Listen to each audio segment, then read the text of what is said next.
Why the heck do we yawn? Yawning is weird. It's literally your face stretching for no reason. You open your mouth, inhale like you're about to sing the national anthem, your eyes water, you look like you're about to cry, and for what? Humans have been yawning for hundreds of thousands of years. Cavemen probably yawned before hunting mammoths. And the crazy thing is, we still don't really know why. Scientists have been throwing around theories for decades, and spoiler alert, none of them are 100% proven. Theory number 1. The oxygen boost. The old idea was that yawning gets you more oxygen and gets rid of carbon dioxide. Sounds logical, until researchers tested it and found yawning doesn't actually change your oxygen levels. So yeah, that theory's pretty much dead. Theory number 2, the brain cooler.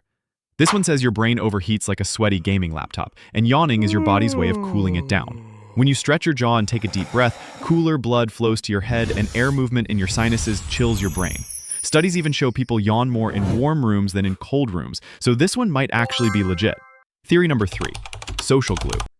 Yawning is contagious. You see someone yawn, you yawn. You might even be yawning right now. This could be an evolutionary trick to sync group behavior, like if one monkey yawns, the others follow, signaling nap time or boredom. Fun fact, you're more likely to catch a yawn from friends and family than from strangers, which means it might have a social bonding element. Theory number 4, the brain reset button. Some scientists think yawning is a way to switch your mental state, from sleepy to alert or bored to focused. Basically, a little Control-Alt-Delete for your brain. So which one is true? Honestly, maybe all of them a little bit. Cooling the brain, resetting your mental state, and maybe some leftover social bonding. But here's the kicker. We still don't fully know. It's one of those everyday mysteries like why we have eyebrows or who decided milk was a drink. And admit it, you just yawned. Yeah, you're welcome. That'll cost you one like and maybe a subscribe.